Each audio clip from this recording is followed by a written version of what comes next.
हाँ दोस्तों, मैं सुशांत कुमार, आपके अपने यूट्यूब चैनल सुशांत कुमार में फिर से एक बार स्वागत है। हम लोग अभी मेंसुरेशन पढ़ रहे हैं। मेंसुरेशन में जो है ना, अभी ट्रायंगल देख रहे हैं, त्रिभुज। तो पिछली क्लास में जो है ना, हमने ट्रायंगल का बेसिक चीज़ देखा था। उसमें कुछ जो है क्वेश्चन भी किए थे, एरिया और पेरीमीटर के बारे में समझे थे। इस क्लास में जो है ना, परिवृत्त और अंतःवृत्त समझेंगे कि क्या होता है। ठीक है, वो ट्रायंगल का ही जो है ना ये चैप्टर है। और एग्ज़ाम में जो है ना इससे क्वेश्चन पूछा जाता है ना, किसी भी एग्ज़ाम में जो है इस टॉपिक से क्वेश्चन रहता है। तो इसको ध्यान से समझेंगे, बहुत ही मतलब जो है ना आसान चीज़ है। इसको अच्छा से समझेंगे तो समझ में आ जाएगा। सबसे पहले जो है ना, परिवृत्त और अंतःवृत्त क्या होता है। तो परिवृत्त जो होता है ना, वो क्या होता है कि वैसा ट्रायंगल जिसमें बाहर से जो है ना वृत्त खींचा हुआ होगा, उसको परिवृत्त कहेंगे। जो बाहर से रहेगा ऐसे भी परिवृत्त है। इसको सरकम सेंटर भी बोलते हैं। सरकम सेंटर इंग्लिश में बोलते हैं। सरकम ऐसे भी सरकम फ्रेंस के बारे में जानते हो, परिधि बोलते हैं। तो जो परिधि बाहर के तरफ जो रहेगा, मान के चलिए सर्किल, उसको क्या बोलेंगे, परिवृत्त बोलेंगे। ठीक है। और अंतःवृत्त का मतलब ही है कि मीनिंग से ही पता चल रहा है कि अंतःवृत्त मतलब कि वृत्त जो है कहाँ रहेगा, अंदर में रहेगा। किसके अंदर में रहेगा, त्रिभुज के अंदर में। अब देखिए, ये तो समझ गए कि परिवृत्त और अंतःवृत्त क्या होता है। ये जो है ना, इसका मान के चलिए सेंटर है, केंद्र है। ठीक है। अब इसमें जो है ना क्वेश्चन किस तरीके से पूछा जाता है, तो सबसे पहले ये देख लेते हैं इसका जो त्रिज्या क्या होगा। मान के चलिए इसके लिए त्रिज्या ये हो जाएगा r, और इसके लिए जो है त्रिज्या क्या हो जाएगा, ये हो जाएगा। ये वृत्त का जो है ना पढ़ना है। त्रिज्या जो होता है वो क्या होता है, डायमीटर का व्यास का जो है हाफ होता है। ठीक है। तो ये वृत्त में डिटेल में पढ़ेंगे, इसमें सिर्फ ये समझते हैं कि त्रिज्या जो है वो क्या होता है। अब देखिए, त्रिज्या हो गया इसमें। अब इसको जो है ना क्या बोलते हैं, अंतःवृत्त बोलते हैं। इसको अंतःवृत्त कहते हैं। अब इसमें जो है ना, इससे रिलेटेड ये पूछ लेता है एग्जाम में, मान के चलिए कि अंतःवृत्त का जो है ना क्षेत्रफल पूछ लेगा, या त्रिज्या पूछ लेगा, या परिवृत्त का क्षेत्रफल पूछेगा, या त्रिज्या पूछता है ना। इससे रिलेटेड 2-3 क्वेश्चन होते हैं, उसको देखेंगे। अब इसमें सबसे पहले ये समझ लेते हैं, मान के चलिए कि सबसे पहले ये समझते हैं कि ये कोई भी ट्रायंगल होगा। ठीक है। ट्रायंगल में जैसे कि पहला तो होता है इक्विलेटरल ट्रायंगल, समबाहु त्रिभुज, समद्विबाहु त्रिभुज और विषमबाहु त्रिभुज। तो ये जो है ना जनरल ट्रायंगल के लिए देखते हैं। अगर कोई भी त्रिभुज हो, पता नहीं है कि कौन सा त्रिभुज है, अगर उसमें पूछ लेगा कि अंतःवृत्त है ना, कोई भी त्रिभुज के लिए अगर पूछेगा कि कोई भी त्रिभुज हो, ठीक है, कोई भी त्रिभुज करने का मतलब क्या है, या तो विषमबाहु होगा, समबाहु होगा। अगर विषमबाहु है तो सब साइड उसका अलग अलग होगा। तो उस कंडीशन में क्या होगा कि मान के चलिए अगर पूछ लिया कि जो है ना, ऐसा क्वेश्चन पूछेगा, मान के चलिए कि अंतःवृत्त का जो है ना त्रिज्या क्या होता है, तो अंतःवृत्त के लिए छोटा वाला r लिखते हैं। और परिवृत्त अंतःवृत्त का जो त्रिज्या है ना, अंतःवृत्त की त्रिज्या, अंतःवृत्त की जो है वो त्रिज्या क्या हो जाएगा, इसको छोटा r से डिनोट करेंगे, क्योंकि अंदर में रहेगा तो क्या छोटा होता है, इसलिए छोटा r से। और बाहरी वृत्त की जो त्रिज्या है, परिवृत्त की त्रिज्या, उसको किससे डिनोट करेंगे, बड़ा R से डिनोट करेंगे उसको। ठीक है। तब दोनों में डिफरेंस समझ में आ गया है। अब जो है ना, इसमें ये देखते हैं कि अंतःवृत्त की त्रिज्या अगर निकालने के लिए बोलेगा हमको कि छोटा r बराबर क्या होगा, तो छोटा r बराबर जो है ना वो क्या होता है कि मान के चलिए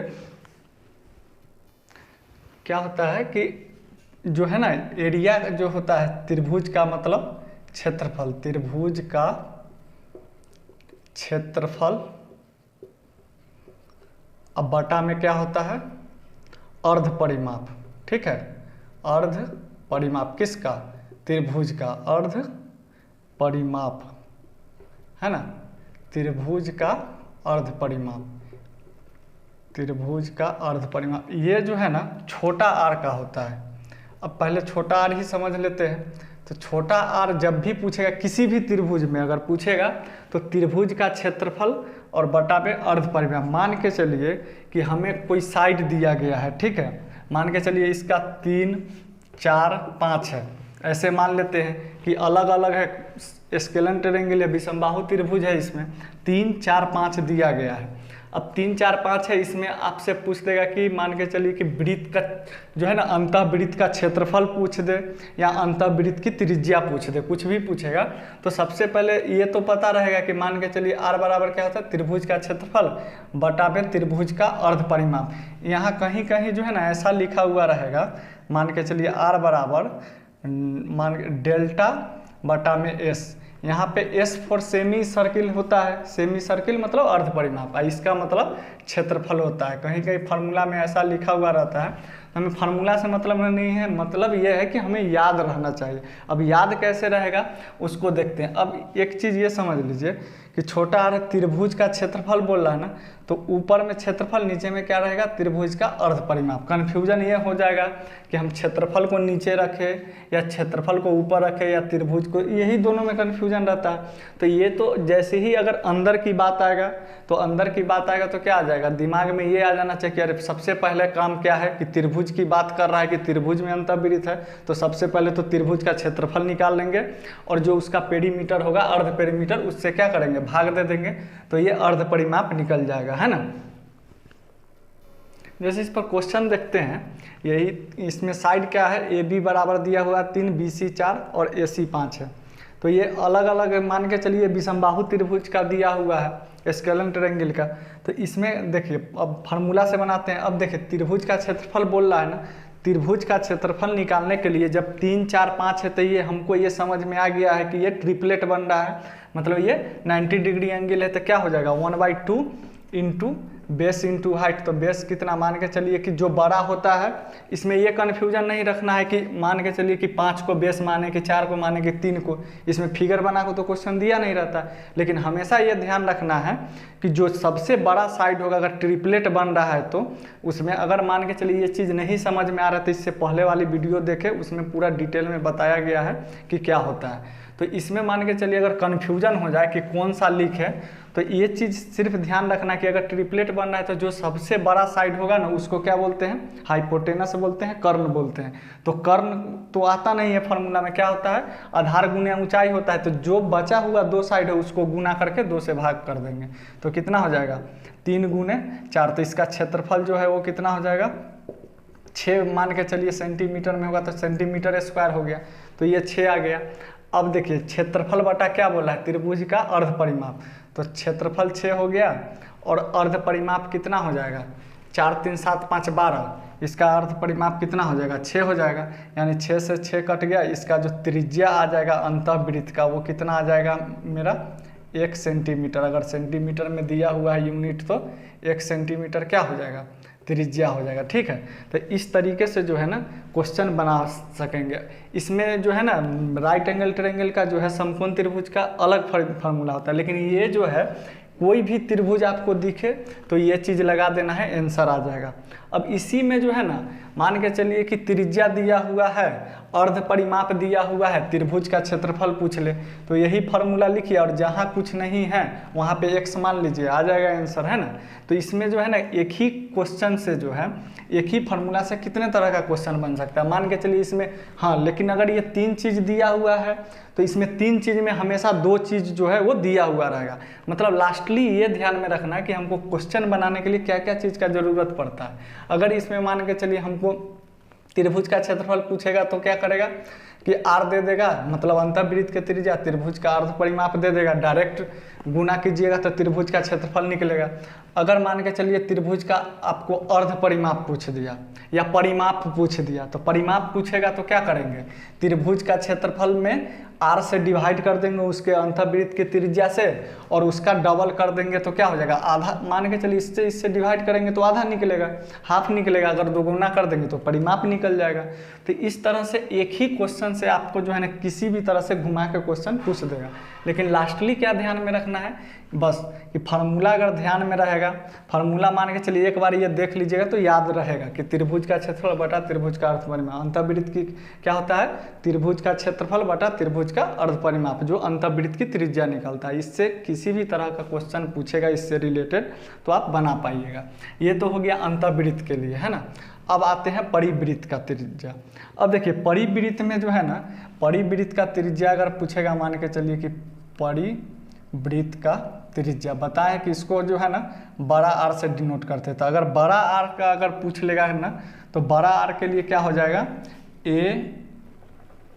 ए into b into c by 4 into त्रिभुज का क्षेत्रफल। ठीक है, त्रिभुज का क्षेत्रफल मतलब जितना त्रिभुज का क्षेत्रफल होगा ना उससे क्या कर देना है 4 गुना से गुना कर देना है। ये जो है मेरा आंसर आ जाएगा किसका, त्रिभुज का जो है परिवृत्त का त्रिज्या का। अब एक चीज ध्यान रखिए कि यहाँ क्या है त्रिभुज का क्षेत्रफल ऊपर में है, एक में नीचा में है। इसमें क्या है कि सबको गुना कर देना है, 4 इंटू त्रिभुज का क्षेत्रफल से क्या करना है डिवाइड कर देना है।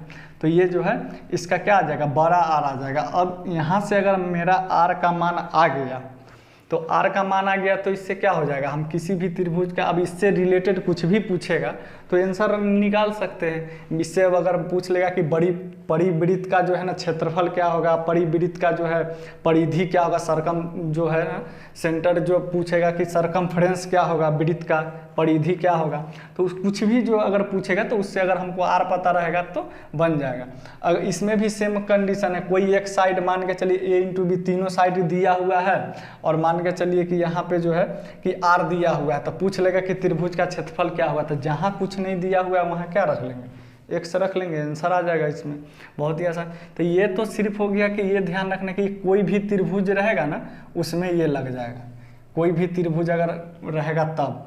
लेकिन अब जो है ना अब पढ़ते हैं इक्विलेटरल ट्रायंगल के बारे में। समबाहु त्रिभुज में अगर अंतःवृत्त परिवृत्त अगर पूछ लेगा तो उसको कैसे बनाते हैं और उससे कुछ रिलेटेड फैक्ट भी देखेंगे कि एग्जाम में पूछा जाता है ना। तो आइए अब देखते हैं इक्विलेटरल ट्रायंगल में अंतःवृत्त और परिवृत्त के बारे में। देखिए आप समझते हैं इसमें इक्विलेटरल ट्रायंगल में जो है ना अंतःवृत्त और परिवृत्त क्या होता है। जैसे समबाहु त्रिभुज का जो है ना सबसे पहले तो फार्मूला देख लेते हैं। इसका भी जो है ना मान के चलिए अगर आर की बात करेंगे तो आर कहाँ से यहाँ तक हो जाएगा, ये आर हो गया। इसका अगर आर की बात करेंगे तो ये सेंटर से जो है यहाँ से यहाँ तक ये बड़ा आर हो जाएगा क्योंकि ये परिवृत्त है। ये तो हो गया। अब इसमें जो है ना अंतःवृत्त की त्रिज्या अगर पूछेगा तो इसका फार्मूला क्या होता है a/2√3 और परिवृत्त की त्रिज्या क्या होता है a/√3। अब ये दोनों में कन्फ्यूजन रहता है कि इसको मान के चलिए कि ये होगा कि ये होगा। परिवृत्त का मान के चलिए एग्जाम में क्वेश्चन आ गया और उसमें जो है ना इसके बदला ये फार्मूला लगा दिए। और ऑप्शन भी ऐसा रहता है कि दोनों आपको ऑप्शन दिया हुआ रहेगा, दोनों फार्मूला लगाइए दोनों से रहेगा तो कन्फ्यूजन हो जाता है वहाँ पे। तो वहाँ पे कैसे समझेंगे, तो एक चीज़ ये ध्यान रखिए कि अगर अंदर में सर्किल है तो उसका त्रिज्या क्या होगा बाहर वाले से क्या होगा छोटा होगा।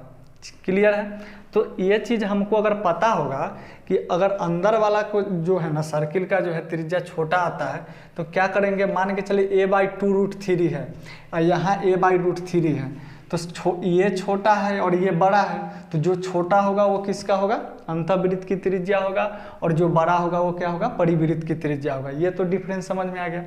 मान के चलिए आपको ये भी याद नहीं है, फार्मूला जो है ना वो याद नहीं है तो एक चीज़ कैसे फार्मूला मान के चलिए इसका निकलता है वो भी देख लेते हैं कि देख लीजिए कोई भी जो है ना समबाहु त्रिभुज में क्या होता है। एक पॉइंट याद रखिएगा कि मान के चलिए कि यहाँ से यहाँ का जो लाइन होता है ना परपेंडिकुलर जो होता है जिसको हाइट बोलते हैं, मान के चलिए यहाँ से यहाँ है ये पूरा लाइन है। ठीक है, इसको थोड़ा ध्यान से समझना है कि ये जो लाइन है इसको यहाँ से यहाँ डी मानते हैं और ये जो है ना ये सेंटर है। ठीक है, जो सर्किल का या जो त्रिभुज का जो होगा वो सेंटर है। तो ये लाइन जो है ना मान के चलिए इसको O मान लेते हैं। ठीक है, और ये जो है ये D है। तो इसमें क्या होता है कि AO ये बड़ा वाला लाइन दिख रहा है, AO जो है ये क्या है बड़ा है और OD जो है वो छोटा है ना। तो ये हमेशा जो है ना ये पूरा लाइन जो है ना क्या होता है कि पूरा जो है ये बड़ा वाला 2 के अनुपात में और ये 1 के अनुपात में बांटता है।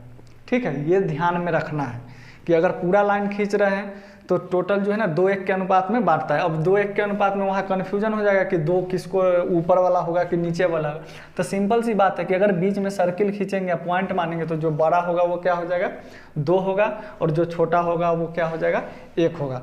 तो यहाँ पे जो है ना AO कितना हो जाएगा 2 और OD जो है कितना हो जाएगा 1 हो जाएगा। ये 2:1 के रेशियो में जो है ये बांटता है। ठीक है, तो ये इस चीज़ से ये निकल जाएगा। मान के चलिए अब 2:1 के रेशियो से बांट रहा है ना तो ये तो यहाँ से मान के चलिए पूरा कोई भी जो है ना, मान के चलिए यहाँ से AD के बराबर जो है ना, हम ले लिए कि AD बराबर जो है, AD बराबर जो है वो A सेंटीमीटर दिया हुआ है, ठीक है। अब देखिए A सेंटीमीटर है तो AD क्या है, यहाँ पे ऊंचाई है। अगर ऊंचाई है तो फार्मूला क्या पढ़े हैं कि रूट, अगर साइड निकालना हो तो मान के चलिए कि हमको भुजा निकालना है और ऊंचाई दिया हुआ है, तो क्या होता है √3/2 गुने क्या होता है, ऊंचाई बर का फार्मूला क्या होता है, ऊंचाई बराबर क्या होता है √3/2 गुने A, ये ऊंचाई का फार्मूला होता है।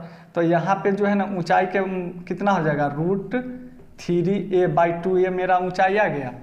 अब यहाँ से जो है कि क्या करेंगे कि ये ऊंचाई हो गया कि √3/2a हो गया। अब यहाँ पे बेस कितना हो जाएगा, भुजा निकाल लेंगे। यहाँ पे ये A का मान क्या आ गया है, भुजा आ गया है, तो भुजा बराबर क्या हो जाएगा, देख लीजिए भुजा बराबर जो है ना ऐसे लिख सकते हैं, ये हाइट बराबर इतना है तो 2h बराबर √3a, तो A बराबर कितना हो जाएगा 2h/√3, ये आ गया। मतलब कि ऊंचाई का जो है 2×√3, ये मेरा भुजा आ गया। अब मेरा भुजा यानी बेस भी पता हो गया, हाइट भी हो गया। अब गुना कर देंगे तो मेरा क्या क्षेत्रफल आ जाएगा ना।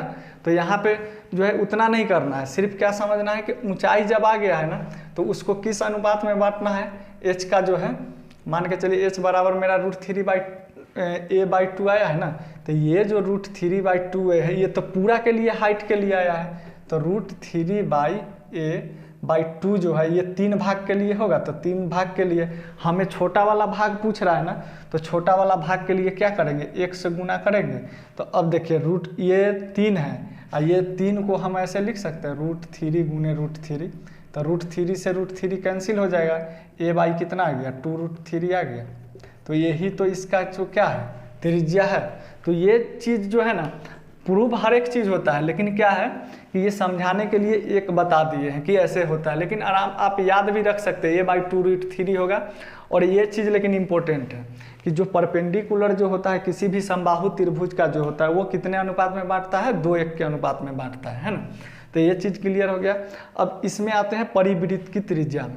परिवृत्त की त्रिज्या भी क्या है, इसमें a/2√3 है, में a/√3 है, कोई मतलब ज़्यादा हार्ड नहीं है।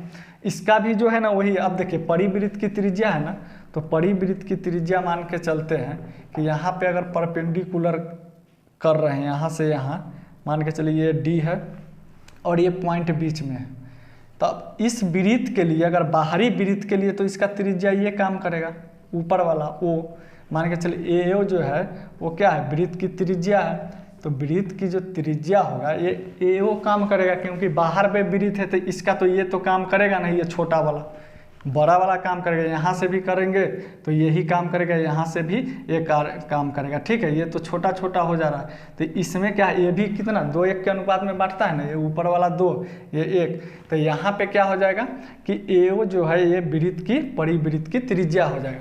तो एक चीज़ ये ध्यान में रखिएगा कि जो है ना कि समबाहु त्रिभुज का जो होता है ना, जो वृत्त के परिवृत्त जो होता है वह अंतःवृत्त का क्या होता है, अंतःवृत्त की त्रिज्या के दुगुना परिवृत्त की त्रिज्या होता है। ये चीज़ तो यहाँ से क्लियर हो गया ना कि ये मान के चलिए छोटा वाला में 1 आ रहा है, इसमें बड़ा वाला में 2 आ रहा है, तो ये अगर क्वेश्चन पूछेगा मान के चले कि अंतःवृत्त की त्रिज्या दिया हुआ रहेगा, आपसे परिवृत्त पूछेगा डायरेक्ट क्या करना है 2 से गुना कर देना, या सीधा सीधा भी क्वेश्चन पूछता है। तो ये चीज़ समझ में आ गया होगा, और फार्मूला जो है वो ध्यान में रख लीजिएगा है ना कि इसका जो a/2√3 होता है इसका a/√3 होगा, ठीक है। ये प्रूफ भी बता दी है कि कैसे आता है। तो ये जो है ना ये समबाहु त्रिभुज का जो है इसमें अंतःवृत्त और परिवृत्त का जो है ये हो गया। अब आते हैं इसमें जो है ना राइट एंगल ट्रायंगल में जो है उसका क्या होता है वो देखते हैं। देखिए अब राइट एंगल ट्रायंगल देखते हैं, समकोण त्रिभुज में जो है ना अंतःवृत्त और परिवृत्त जब दिया हुआ रहे तब क्या होता है। तो देखिए समकोण त्रिभुज में ना अंतःवृत्त की त्रिज्या अगर पूछ ले आपसे, साइड दिया हुआ रहे और पूछे कि अंतःवृत्त की त्रिज्या क्या होगा, तो इसका फार्मूला होता है a + b - c/2।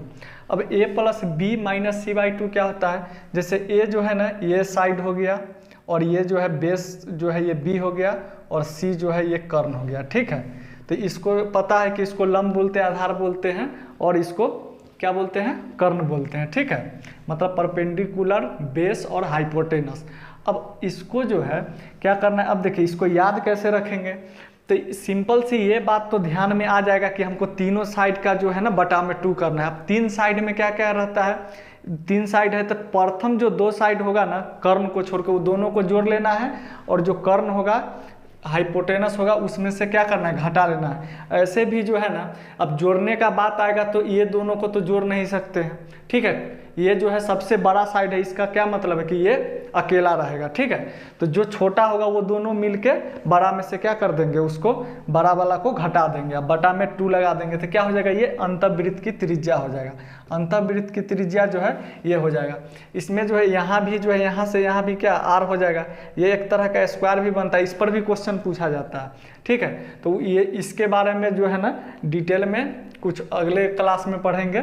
इसमें फिलहाल में ये देख लेते हैं अभी कि जो है ना त्रिज्या के बारे में पढ़ रहे हैं तो त्रिज्या के बारे में इसमें देखते हैं कि समकोण त्रिभुज का अंतःवृत्त का त्रिज्या क्या हो जाएगा, a + b - c, यानी कि लंब प्लस आधार माइनस कर्ण बटा 2 जो है वो क्या हो जाएगा, अंतःवृत्त की त्रिज्या हो जाएगा। और परिवृत्त की त्रिज्या सबसे आसान है, समकोण त्रिभुज में है ना ये मान के चलिए 90 डिग्री है ना, समकोण त्रिभुज क्या होता है, एक एंगल जो है वो 90 डिग्री होगा, और 90 डिग्री के जस्ट सामने जो कोण पड़ेगा वो उसका क्या होता है, हाइपोटेनस होता है, ठीक है। तो इसका जो है ना परिवृत्त की त्रिज्या अगर पूछ ले तो हाइपोटेनस ये देख रहे हैं ना, ये मान के डी है, तो ये इसका जो है ना पूरा का जो है हाफ होता है, h/2 होता है। तो ये तो हो गया अंतःवृत्त और परिवृत्त, ये समझ में आ गया। अब इसमें जो है ना क्वेश्चन कैसे कैसे पूछ सकता है, मान के चलिए कि आप इसमें जो है ना कि त्रिज्या अगर पूछ रहा है तो a + b - c/2 है, और कहीं कहीं जो है ना सीधा सीधा ये डेटा दिया हुआ रहेगा कि 2 जो है ना कर्ण और लंब का योग इतना है, और मान के चलिए ऐसे पूछ देगा कि लंब और आधार का योग दिया हुआ रहेगा, कर्ण दिया हुआ रहेगा, और तब जो है ना आपसे वृत्त की त्रिज्या पूछ लेगा। तो इस टाइप का जो है ना इसका तो फार्मूला डायरेक्ट नहीं होता, लेकिन ध्यान में आ जाएगा कि अरे इसका तो जो है वही होता है जो अंतःवृत्त की त्रिज्या a + b - c/2, ठीक है, तो इससे रिलेट करके जो है वो कर लेंगे। तो ये 2 जो है इसमें पॉइंट होगा। तीसरा जो क्वेश्चन पूछा जाता है वो क्या है कि लिखा गया कि यदि किसी समकोण त्रिभुज में जो है ना अंतःवृत्त और परिवृत्त दोनों की त्रिज्या दे दिया रहेगा, अंतःवृत्त और परिवृत्त की त्रिज्या देके सीधा सीधा आपसे जो है ना क्या करेगा, समकोण त्रिभुज का क्षेत्रफल पूछ लेगा। तो उस कंडीशन में क्या हो जाएगा कि क्या होगा, छोटा r का स्क्वायर + 2 छोटा r इंटू बड़ा r, मतलब छोटा r बोलने का मतलब क्या है कि जो अंतःवृत्त का जो त्रिज्या होगा 100, और बड़ा r मतलब परिवृत्त का त्रिज्या। तो ये फार्मूला जो है ना ये याद रखना है ना, कि ये याद रखना है कि ये जो है ना इस पर जो है ना क्वेश्चन पूछा गया है, इसीलिए।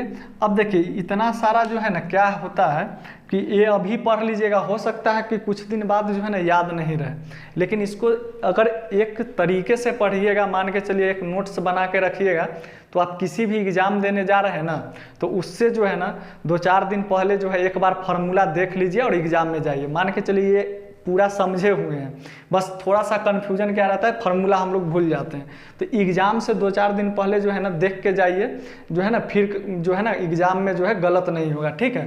तो ये सब जो फार्मूला है ना, ये फार्मूला बहुत ही कम बुक में भी दिया हुआ रहता है, तो इसलिए इस टाइप का जो क्वेश्चन पूछा जाता है तो ये सबको जो है ना नोट्स बना के जो कॉपी में एक जो है उसको लिख लीजिए, और एग्जाम देने जाने से पहले पूरा जितना भी फार्मूला होता है एक बार एक नज़र देख के जाना है, जिससे कि एग्जाम में जो है प्रॉब्लम ना हो, ठीक है।